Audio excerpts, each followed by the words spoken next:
오늘 이 순간 이 만남이 하나님의 축복이 되고 하나님의 예정과 섭리 속에서 이루어졌다는 이 놀라운 하나님의 진리를 오늘 우리는 믿고 오늘 이 말씀과 함께 은혜를 나누겠습니다. 창세기 2장 18절에 보면 하나님이 인생을 창조하실 때 홀로 창조하지 아니하시고 돕는 배필을 창조해 주셨다는 사실입니다. 그래서 누가 말하기를 신은 혼자 존재할 수 있어도 사람은 결코 혼자 존재할 수 없다는 말을 했습니다. 현대의학에서 두 사람 이상 함께 똑같은 일을 경험하고 감동하며 울고 웃으면서 같은 시간을 보낸다는 것은 정신 건강에 아주 좋아서 독거노인보다 10년을 장수하는 비결이라고 얘기를 했습니다. 유명한 철학자 니체는 함께 침묵하는 것은 멋진 일이지만은 그러나 그거보다 더 멋진 일은 함께 웃는 것이다라고 말을 했습니다. 여러분, 그러므로 우리가 우리의 이 만남을 소중하게 여겨야 됩니다. 어쩔 때는 덕고하고 혼자 있는 것이 편할 것 같고 자유로울 것 같고 그것이 더 유익할 생각이 좀 있지만 그러나 우리가 살다 보면 결코 사람은 혼자서 유익한 인생을 살 수 없다는 것을 절감할 때가 수도 없이 많습니다. 사람은 부딪히면서 사람이 되어가고 삶의 희노애락을 누리면서 살아가는 것이 사람의 존재의 의의가 있습니다. 그리스 철학자 아리스토텔레스는 인간은 사회적 동물이라고 말했습니다. 원래 인간은 정치적 동물이라는 단어를 라틴어로 번역하는 과정에서 사회적 동물이라는 단어로 바뀌게 되었긴 하지만 그러나 이 말은 당시 널리 퍼져 있던 도시국가를 뜻하는 폴리스를 말하는 단어로서 평등하고 자유로운 민주적 사회를 기반으로 하는 국가를 의미하는 단어가 바로 사회적 동물 혹은 정치적 동물 의미를 뜻하는 폴리스를 여러분 의미하고 있는 것입니다. 인간은 인간의 생존 본능 때문에 혼자보다는 공동체를 이루는 것이 더 안정적이고 더 유익하며 더 발전적인 인생을 살아갈 수 있다는 의미에서 도시국가, 공동체 국가를 의미한다라고 설명을 하고 있는 것입니다. 여러분, 숯불도 모아놓아야 열이 나고 빛이 나고 여러분 잘 화력이 큽니다. 사람도 마찬가지입니다. 동질성이 같은 사람들끼리 모여야 희망이 생기고 더 의미가 부여되고 삶에 대한 동력을 얻을 수 있기 때문인 것이죠. 그래서 예수님께서 마태복음 18장 20절 말씀에서 말씀합니다. 기도할 때 두세 사람이 내 이름으로 기도하는 곳에 나도 함께 하겠다고 말씀하셨습니다. 말하자면 홀로 기도하는 것보다 두세 사람이 연합하여 기도하는 것이 의미가 있다, 그런 뜻입니다. 또 힘을 얻을 수 있다는 것이죠. 혼자보다는 둘이 낫고 둘보다는 세 명이 네 명이 혼자 있는 것보다는 여러 가정이 모여서 한 마을을 이루고 공동체를 이루고 그리고 한 국가를 이루고 한 민족을 이루며 여러분 한 세계가 인생이 여러분 그렇게 구성 요인이 연합하여서 인생을 살게 된다는 것입니다. 연합의 중요성을 의미하고 있는 것이죠. 우리 한국의 유명한 시인 중에 정채봉이라는 시인이 있습니다. 조심해야 할 만남은 꽃송이 같은 만남이라고 말했습니다. 왜냐하면 피어 있을 때 환호하다가 시들면 버린다는 것이죠. 그래서 이러한 만남은 조심해야 될 만남이라는 겁니다. 둘째로 비천한 만남이 있다고 그랬습니다. 비천한 만남이라는 건전지 같은 만남이라는 겁니다. 힘이 있을 때는 간수하고 힘이 떨어지면 버려지기 때문인 것이죠. 그러나 가장 유익한 인생의 만남이 있는데 그 만남은 아름다운 만남, 손수건 같은 만남이라는 겁니다.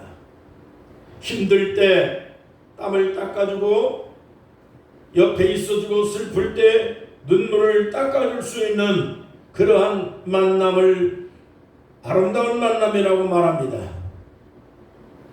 우리가 꽃송이 같은 만남이 아니라 건전지 같은 만남이 아니라 손수건 같은 아름다운 만남을 갖는 것은 얼마나 인생을 살면서 행복이고 행운이고 희망이겠습니까? 2012년도 치바 토모유키라고 하는 사람이 쓴 인생이 빛나는 만남의 법칙 50가지의 제목을 가지고 2012년에 발간된 책이 있습니다. 그 책에서 강조하는 아주 유익한 구절 한 구절이 있습니다. 사람은 만남을 통해서 인생이 90%가 바뀐다고 하는 것입니다. 뿐만 아니라 오늘 만나는 사람이 당신의 미래를 결정지을 수 있는 놀라운 투자가 될 수 있다고 말을 하면서 의미 있는 만남, 좋은 만남을 통해서 사람은 인생은 바뀌어지고 변화되고 발전되고 행복을 누리기도 하고 패망을 누리기도 하는 것이라 했습니다. 그래서 톨스토이는 운명론에서 말하기를 사람이 성공하려면 반드시 세 가지를 잘 만나야 되는데 첫째, 타이밍이 좋아야 된다. 때를 잘 맞춰야 된다. 때를 놓치는 그 타이밍을 놓치면 아무리 선한 일, 좋은 일도 의미가 감소되기 때문이라는 겁니다. 그래서 무슨 일이든지 간에 타이밍이라는 게 엄청 중요하다. 둘째, 사람을 잘 만나야 된다 그랬습니다. 사람을 잘 못 만나서 인생이 폐가 된 사람 많습니다. 사람 때문에 두렵고 무섭고 낭패당하는 일들이 수없이 많습니다. 또한 반대로 사람 때문에 망한 사람 성공하고 절망한 사람이 희망을 얻고 삶을 행복하게 승리하고 성공하고 살아가는 사람들의 이야기는 수도 없이 또 많습니다. 그렇기 때문에 인생의 성공과 행복과 흥망은 다 결국 사람의 만남을 통해서 이루어진다는 것입니다. 그 다음 세 번째, 일입니다. 사람이 무슨 일에 종사하느냐에 따라서 그 일로 인해서 직업으로 인해서 결국에 인생은 살아가는 삶에 대한 결과가 되는 것입니다. 어떤 사람이든 간에 그 직책에 따라서 인생이 만들어지고 그 직능에 따라서 자기의 삶의 희락을 결정짓는 것이기 때문에 사람은 살아가는 동안에 이를 잘 만나야 된다는 것이죠. 독일의 의사, 그 다음 작가인 한스 카로스라는 사람이 말했습니다. 인생은 만남이고 만남이 곧 축복이다 라고 하는 이야기를 했습니다. 여러분, 오늘 우리의 만남이 이러한 축복의 만남이 될 수 있기를 주의 이름으로 축원합니다. 사람은 결코 홀로 살 수가 없습니다. 사람은 결코 혼자 있을 수가 없습니다. 어느 순간에는 홀로 산다고 하는 것을 희망적인 사항으로 생각할 수 있겠으나, 그러나 결코 결혼의 유익이 결혼의 부정적인 것보다 오히려 더 크다고 하는 것을 생각할 수 있어야 됩니다. 어려움도 있고 문제도 있고 부닥치는 것도 있으나, 그러나 사람과 사람은 만남을 통해서 행복을 얻습니다. 인생이 성장합니다. 인생의 인격이 다져집니다. 사람은 만남을 통해서 공동체를 이룹니다. 무서움도 두려움도 근심도 걱정도 만남을 통해서 해결될 수 있는 것이 인생의 삶의 의미입니다. 하나님이 사람을 홀로 창조하지 않는 이유가 바로 그것 때문입니다. 둘이 연합하여 하나님의 뜻을 이루라고 하는 것이 하나님의 창조 목적입니다. 여러분, 그러면 우리는 홀로 사는 것보다 어울려 사는 법칙을 연구해야 됩니다. 혼자 있는 것보다 어울려 살아가는 모든 삶을 통해서 자기 인생에 대한 발전을 도모할 수 있어야 됩니다. 인생은 사회적 동물입니다. 연합해서 선을 이루어가는 것이 인생의 여러분 창조 의미가 있는 것입니다. 오늘 우리가 그런 만남으로 여러분 만남을 통해 축복이 되고 발전이 되고 자기의 인생의 개발이 되고 자기의 인격이 성숙해 돼가는 여러분 공동체의 의미에 대해서 깊이 생각하고 만남을 즐겨하고 만남을 통해 인생의 모든 삶의 희노애락을 함께 누리면서 여러분 인생을 살아갈 수 있기를 주의 이름으로 축원합니다. 둘째로, 축복의 만남의 대표적인 사람이 사마리아 여인과 예수님의 만남입니다. 오늘 우리는 이러한 만남을 우리도 누려야 될 이유가 있습니다. 요한복음에 보면 때라고 하는 표현이 자주 나오고 있습니다. 이 때라고 하는 헬라어 단어는 호라라고 하는 단어입니다. 호라라는 단어는 시간을 의미합니다. 시점을 의미합니다. 우리가 소위 말하는 타이밍을 의미합니다. 특별한 목적을 이루기 위해서 정해진 때를 말하는 것, 이게 바로 타이밍입니다.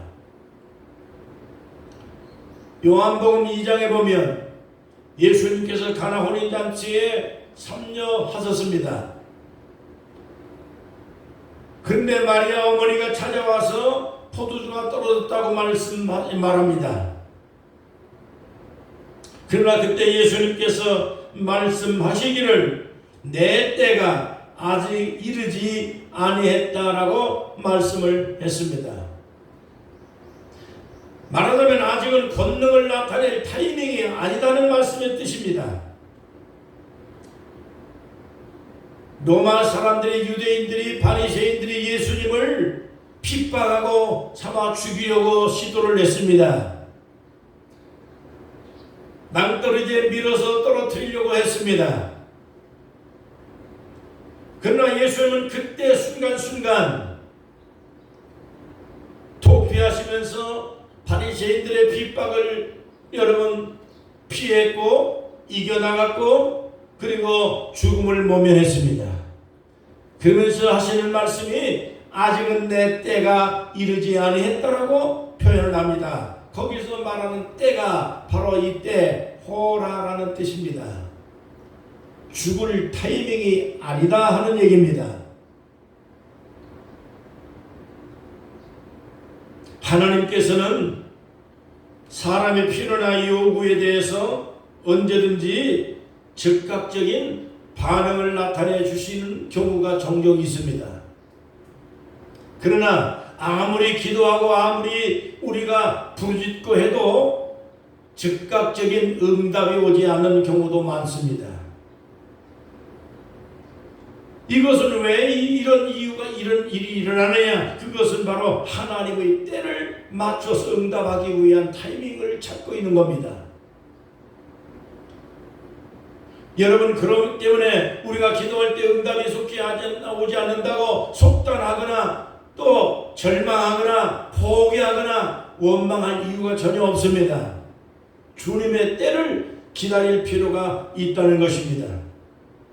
주님은 언제든지 내가 기도하는 기도의 때를 맞춰서 응답하는 것이 아니라 하나님의 때에 맞춰서 응답이 오는 것이기 때문에 내 때를 고집하지 말고 하나님의 때를 기다릴 수 있는 인내심이 필요합니다. 기도는 내가 하지만 응답의 타이밍은 늘 하나님의 때에 맞추어서 역사하신다는 것을 알 수가 있습니다. 죽는 것도 말씀을 드렸듯이 예수님이 죽을 때가 되지 않았다고 말씀하시면서 바리새인들의 핍박을 도망다니고 피해 다니면서 여러분 복음을 전하고 한 일을 하셨습니다. 이 때문에 오늘 죽을는지 내일 죽을는지 우리가 꿈을 꾸는 것은 100살이고 120이고 140이고 200이지만 그러나 그것은 내 꿈이고 내 생각이지 하나님의 때가 이르면 내일이라도 아니면 오늘이라도 그거는 내가 때를 조절할 수 없는 거기 때문에 하나님의 때에 맞춰 인생을 살아가는 겁니다. 우리의 모든 삶의 순간순간은 하나님의 타이밍에 따라서 이루어진다는 것을 믿어야 됩니다. 야고보 5장 7절입니다. 농부가 씨를 뿌리고 기다림 같이 우리는 기다릴 필요가 있다고 그랬습니다. 욥의 인내를 배우라고 말씀합니다. 여러분, 오늘 말씀에서 예수님께서 유대를 떠나 갈릴리로 가셨습니다. 갈릴리로 가셨다라고 하는 이 말씀의 표현도 역시 마찬가지입니다. 예수님께서 시간표대로 움직이셨다, 그런 의미입니다. 아무 때나 예수님께서 그냥 가신 것이 아닙니다. 예수님은 시간표대로 움직였다는 것입니다. 예수님은 때에 맞춰서 움직이셨다는 겁니다. 당시 유대인들은 사마리아 사람들을 경멸의 대상으로 생각했습니다. 그래서 대부분의 사람들이 사마리아 지역을 통과하지 않습니다. 사마리아 지역을 직선으로 가야 한 길인데도 불구하고 사마리아 지역 사람들을 경멸 대상으로 생각을 해서 저 예루살렘 쪽으로 빙빙 돌아서 먼 길을 갈 정도로 사마리아 사람들에 대한 경멸이 대단했습니다. 솔로몬 이후에 유대 나라는 남쪽 나라와 북쪽 나라로 분열되었습니다. 남쪽은 유대라고 불렀고 북쪽은 이스라엘이라고 불렀습니다. 그런데 북쪽 사람들이 남쪽으로 올 수가 없기 때문에 베델에다가 단을 세우고 금송아지 우상을 섬겼습니다. 설상가상으로 아수르 사람들의 멸망을 당한 다음에 여러 민족이 사마리아에 이주를 해 들어왔습니다. 그래서 이스라엘 사람들과 여러 많은 민족들이 혼혈이 되면서 이스라엘 민족의 순수 혈통을 상실해버리고 말았습니다. 그래서 유대인들은 사마리아 사람들을 유대 수수 혈통이 아니라고 하는 의미에서 사마리아 사람들을 멸시를 하기 시작합니다. 하나님을 섬기게 되는 유일신을 섬기는 유대인들이 금송아지 우상을 섬긴다는 이유 때문에 유대인들은 사마리아 사람들을 상종하지 아니한 그러한 역사가 있었던 것입니다. 하지만 예수님은 유대인 아무도 상종하지 아니하고 만나기를 꺼려하는 사마리아 지역을 직접 가셨습니다.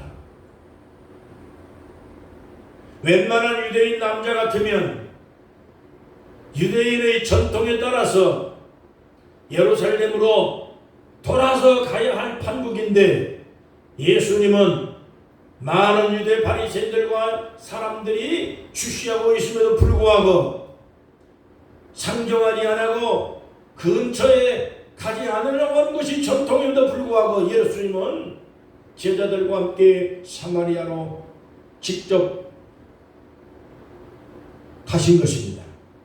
왜 가셨을까요? 오늘 읽은 말씀 5절과 6절 보시면 잘 알 수 있습니다. 사마리아에 있는 수가라는 동네에 계시니 야곱이 그 아들 요셉에게 준 땅이 가깝고 거기 또 야곱의 우물이 있더라. 예수께서 길 가시다가 피곤하여 우물 곁에 그대로 앉으시니 때가 6시쯤 되었더라라고 말씀했습니다. 그리고 7절에 보면 예수님이 사마리아를 찾아오신 분명한 목적이 등장하고 있습니다. 사마리아 여자 한 사람이 물을 길러 왔음에 예수께서 물을 좀 달라 하시니 라고 기록하고 있습니다. 여러분, 예수님이 사마리아에 오신 목적은 물을 마시려 온 것이 아닙니다.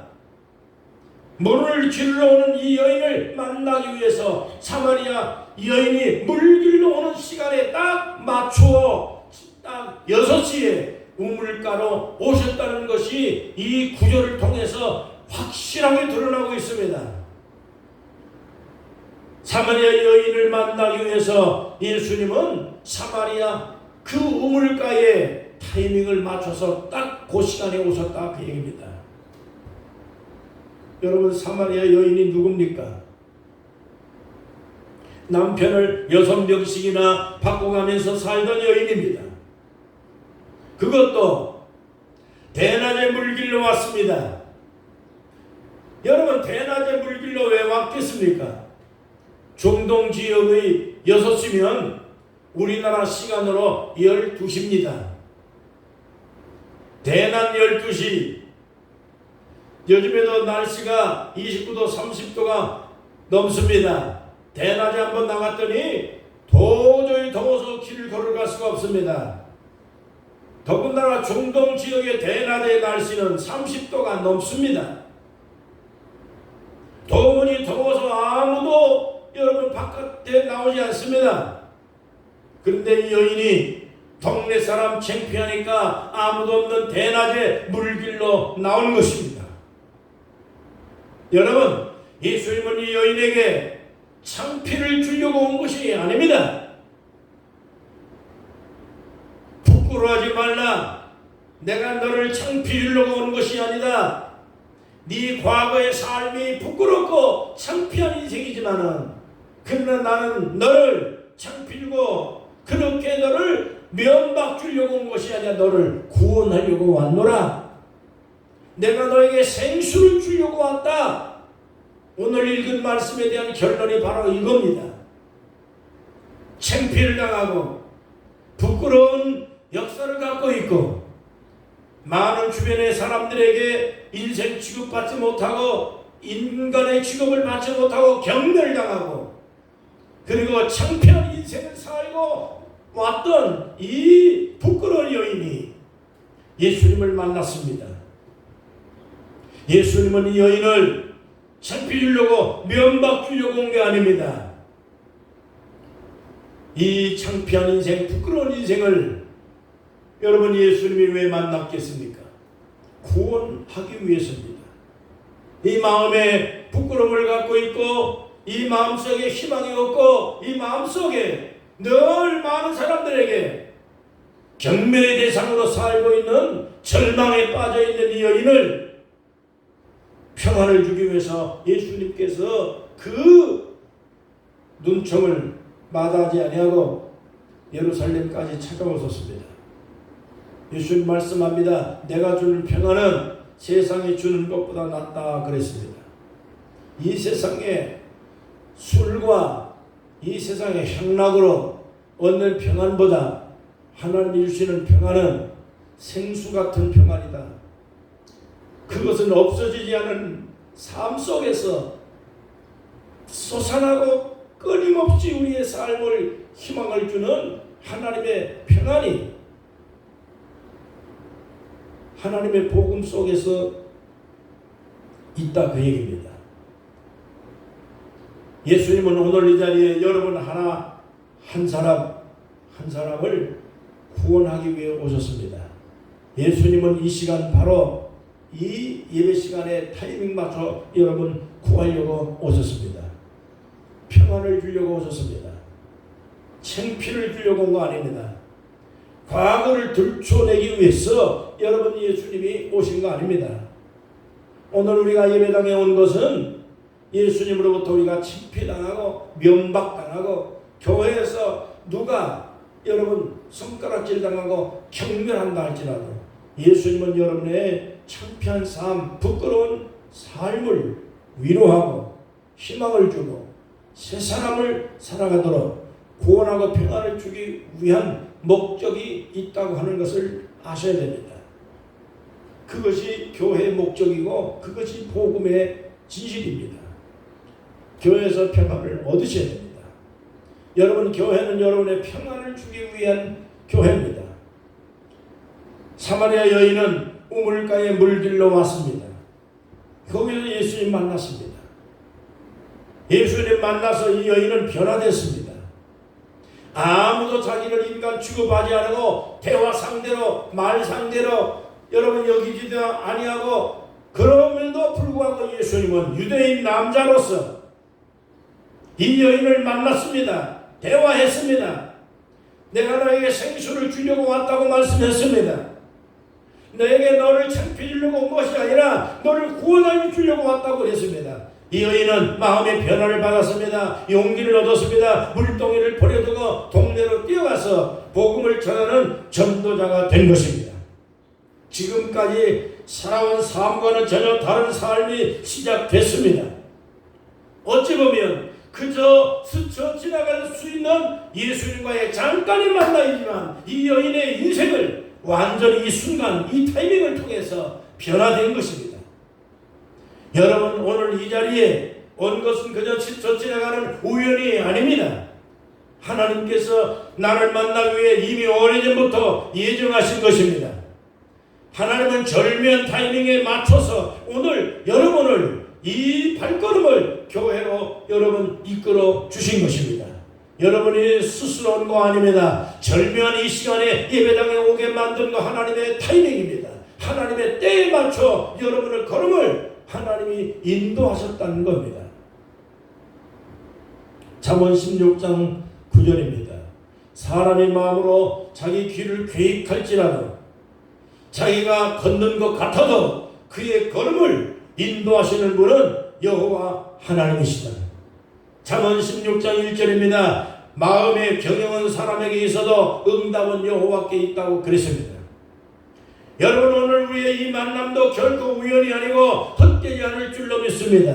큰 축복의 시간이 되시기를 주의 이름으로 축원합니다. 예수님은 이 여인 하나를 구하려고 사마리아에 오신 것처럼 여러분 한 사람 만나려고 예수님이 여기까지 오셨다는 사실을 믿으십시오. 한 영혼을 천하보다 귀하게 보시는 하나님이십니다. 나 한 영혼을 만나시려고 주님이 지금 이 시간 나하고 시간을 딱 맞추어서 타이밍 맞게 때를 맞게 여기 오셨다는 것을 믿으십시오. 삶의 용기를 삼으십시오. 마지막 세 번째입니다. 우리가 만나는 목적은 이 세상의 향락을 누리기 위한 것이 아닙니다. 하나님의 복음, 진리를 위한 만남인 것입니다. 오늘 읽은 말씀 10절에 보시면 예수님께서 대답하여 이르시되 내가 만일 하나님의 선물과 또 내게 물 좀 달라 하는 이가 누구인 줄 알았더라면 내가 그에게 고하였을 것이요 그가 생수를 내게 주었으리라고 말씀합니다. 사마리아 여인은 자신에게 물을 좀 달라고 말하는 유대인 남자가 도저히 이해가 되지 않았습니다. 시세말로 얘기하면 유대인 남자가 수작을 부리는 것이라고 오해할 수도 있었을 것입니다. 그래서 예수님께서는 여인에게 분명히 말씀합니다. 내가 누구인 줄 알라 그랬습니다. 너에게 물 좀 달라고 하는 이 내가 누구인가를 알아야 된다 하는 말씀을 하신 겁니다. 물 달라는 목적이 아니라 내가 누구인가를 너는 그걸 알아야 된다. 예수님의 말씀은 세상 이야기를 하는 것 같아도 예수님의 말씀 이야기 중심은 하나님의 진리입니다. 하나님 복음 전하는 영원 구원하고자 하는 그 한 생명을 하나님께로 인도하고자 하는 목적이 거기에 담겨 있는 겁니다. 여러분, 오늘 우리가 세상에 많은 사람들에게 이런 얘기 저런 얘기 다 할 수 있습니다. 전도하다 보면 밑도 끝도 없이 예수 믿으라고 그냥 대놓고 예수 안 믿으면 지옥 갑니다. 예수 안 믿으면 천국 갑니다. 여러분, 대놓고 그렇게 얘기하면 그게 다 효과가 있을 때도 있겠지만 그러나 10명이면 10명 다 도망갑니다. 세상 사람들하고 이런 얘기 저런 얘기 다 하면서 친해지고 난 다음 속에 있는 이야기, 인생 이야기, 과거 이야기, 부끄러운 이야기 다 나오는 거지. 아무도 처음 만난 사람한테 자기 속을 다 이야기하는 사람 아무도 없습니다. 전도할 때 지혜롭게 하셔야 됩니다. 예수님의 지혜가 바로 그런 겁니다. 사마리아 여인에게 가가지고 내가 누구다 하고 처음부터 다 얘기한 거 아니지 않습니까? 물 좀 달라고 얘기합니다. 우물가에서 물 이야기하는 거 당연하지 않아요. 그 누구라도 다 누가 오해합니까? 우물가에서 물 좀 달라는데 세상 이야기하는데 가게 가가지고 그 사람 가게 장사 잘 되냐고 얘기하는 거. 콩나물 파는 분한테 콩나물 값이 얼마입니까? 미용실에 가서 요즘에 얼마나 사업 됩니까? 이런 얘기하는 게 뭐 잘못됐습니까? 그렇게 얘기하다가 결국에 예수를 전하고 복음을 전하고 진리를 전하는 거지 다짜고짜 그렇게 전도한다고 되는 게 아닙니다. 세상 사람하고 친해지고 난 다음 그 사람이 하고 있는 모든 사업장의 이야기를 하고 인생의 이야기를 하다가 결국에 끝맺는 것은 진리입니다.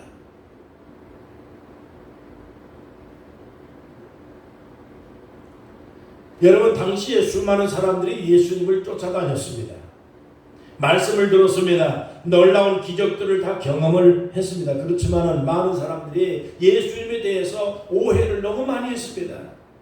어떤 사람은 예수님을 선생님이라고 불렀습니다. 어떤 사람은 선지자 중 한 사람이라고 불렀습니다. 어떤 사람은 영웅이라고 얘기했습니다. 로마를 뒤집어서 정치적으로 여러분 해방을 시켜달라고 그렇게 요구를 했습니다.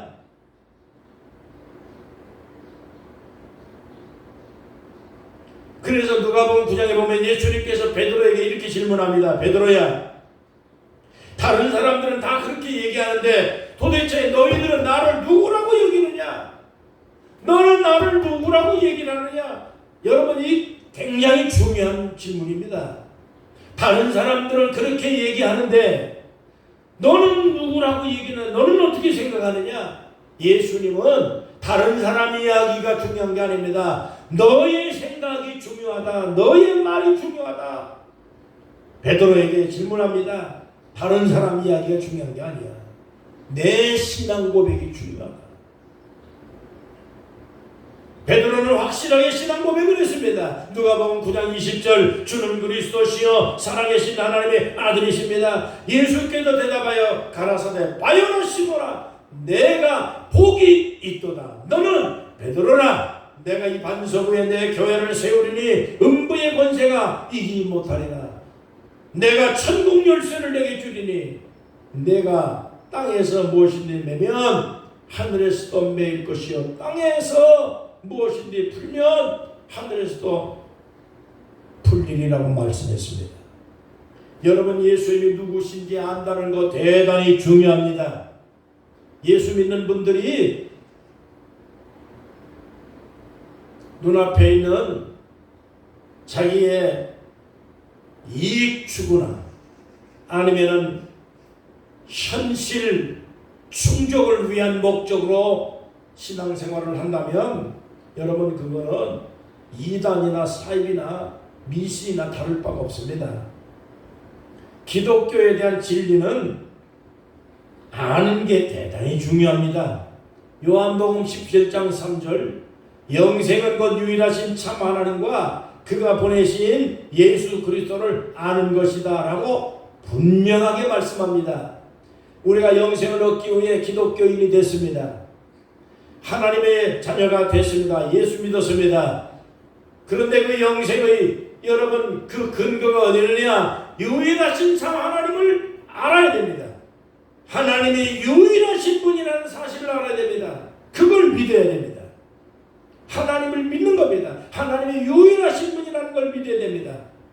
그 다음 두 번째, 하나님께서 우리의 구원을 위해서 그 아들 예수 그리스도를 이 땅에 보내주셨다는 사실을, 그걸 구세주라는 사실을, 이걸 분명하게 믿고 알지 않으면 우리의 신앙은 여러분 사이비에 빠질 수밖에 없습니다. 유일하신 참 하나님을 믿어야 됩니다. 기독교의 5대 교리가 그래서 중요합니다. 첫째, 통정녀 탄생을 믿으셔야 됩니다. 예수님은 일반 사람들처럼 그냥 무슨 대한민국을 혁명을 일으켜서 정부를 뒤집어 가지고 여러분 우리가 그렇게 만들어지기를 원하는 사람들도 있지만은 여러분 하나님의 목적은 절대 그게 아닙니다. 예수님의 제자들도 당시에 그렇게 하기를 원했습니다. 예수님의 목적은 이 나라에 있는 것이 아니라 한 영혼이라도 구원받아 하나님의 백성이 되는 것, 하나님의 진리가 전파되어지는 것, 그것이 예수님의 최종 목적이고 십자가의 뜻이고 여러분 예수님이 이 땅에 오신 이유입니다. 그러기 위해서 예수님은 통정녀 탄생으로 인간의 구원을 위해 오신 겁니다. 십자가에 고난을 받으셨습니다. 죽으신 걸로 끝난 게 아니라 3일 만에 부활하셨습니다. 그리고 승천하셨습니다. 하나님의 나라에서 우리 백성들을 위해 기도하시다가 그 다음 재림하실 겁니다. 이게 기독교 5대 교리입니다. 이 5가지 진리를 알지 못한다면 참 기독교인 할 수 없습니다. 사도행전 9장 22절에 보면 피 흘림이 없은 적 사함이 없다고 말씀했습니다. 그다음에 예수 그리스도의 십자가의 구속은 굉장히 중요합니다. 아무 인간이나 우리를 구원할 수가 없습니다. 십자가에 못 박혀 죽으신 예수 그리스도의 십자가 피에 의해서 우리는 죄사함 받았습니다. 그리고 구원을 받은 겁니다. 예수님은 다시 오실 것입니다. 우리는 그 영생의 날을 위해서 우리가 신앙 고백을 하고 예수님은 내 구세주라는 사실을 우리는 지금도 믿고 고백하고 있는 것입니다. 여러분 이와 같은 베드로의 신앙 고백처럼 우리가 이렇게 신앙을 고백하고 죄 사함을 얻으십시오. 그리고 천국 열쇠를 여러분 얻으시길 바랍니다. 이 신앙을 통해서 사마리아 여인이 변화를 받았습니다. 예수님을 만나는 잠깐의 만남이었지만은 그냥 스쳐 지나가는 만남으로 끝난 게 아니라 예수님의 말씀 그 진리를 통해서 인생의 목적을 깨달았습니다. 삶의 의미를 깨달았습니다. 진리를 위해 살고 영생을 위해 살고 하나님의 나라가 존재하고 있다는 하 사실을 짤막한 이 순간에 사마리아 여인은 예수님을 우물가에서 만나서 여러분 변화받은 겁니다. 창피한 여인, 부끄럽게 살고 내려왔던 그 여인의 과거가 여러분 무슨 의미가 있겠습니까? 변화됐는데 과거에 깡패된 사람들이 예수 믿어서 변화돼서 전도자로 살아가는 분들 많습니다. 아무것도 배움이 없는 사람들이 예수 믿어서 참으로 하나님의 영광을 위해서 헌신한 사람 우리 역사에 많습니다. 이 세상의 사람들한테 버림받고 정말로 창피하고 얼굴 들 수 없는 그런 인생을 살았다 해도 지금 예수님을 여러분 만나는 시간, 이 타이밍, 이 절묘한 이 자리가 여러분 그냥 온 게 아닙니다. 걸음걸음 하나님이 오늘 이 자리에 하나님이 인도하셔서 주님 만나기 위한 때를 딱 타임 맞춰가지고 예수님이 여러분 걸음을 이끌고 여기까지 오게 만든 겁니다.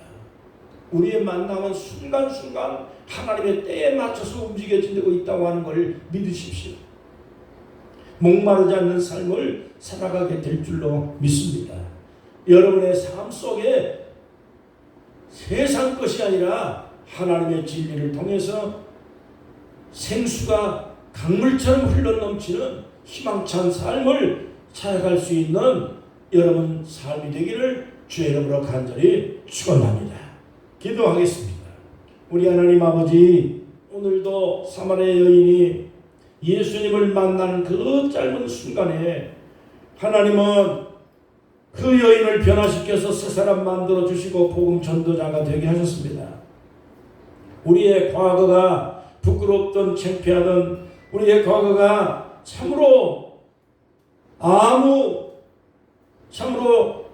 그 가치가 없는 인생, 절망적이고 염려 근심 찌들고 고통스러운 인생을 살아왔다 해도 아무도 내 인생을 알아주지 않는다 해도 지금 이 순간 이 자리까지 나를 인도하시고 이끌으시는 하나님 아버지, 나를 만나기 위해서 우리 주님이 오셨다는 이 놀라운 진리를 내 마음속에 내 가슴속에 받아서 사마리아 여인이 변화된 것처럼 우리의 삶의 희망이 삶이 되게 하시고 우리의 삶이 하나님 아버지 넘치는 생수 같은 인생이 될 수 있도록 복을 내려주시기 바랍니다. 이 귀한 말씀이 나의 삶의 용기요 생명의 양식이 되는 귀한 말씀으로 내 마음속에 살아 움직이게 하시고 살아가는 모든 성도들 삶 속에 하나님의 진리가 되게 도와주옵소서. 낭망하거나 절망하거나 자빠지고 넘어지고 아버지 쓰러져 있지 말게 하시고 일으켜 세워주셔서 사마리아 여인이 하나님의 사람이 되어진 것처럼 오늘 사랑하는 주의 백성들을 하나님의 사람으로 삼아 주옵소서. 예수님의 이름으로 간절히 축복하며 기도합니다. 아멘.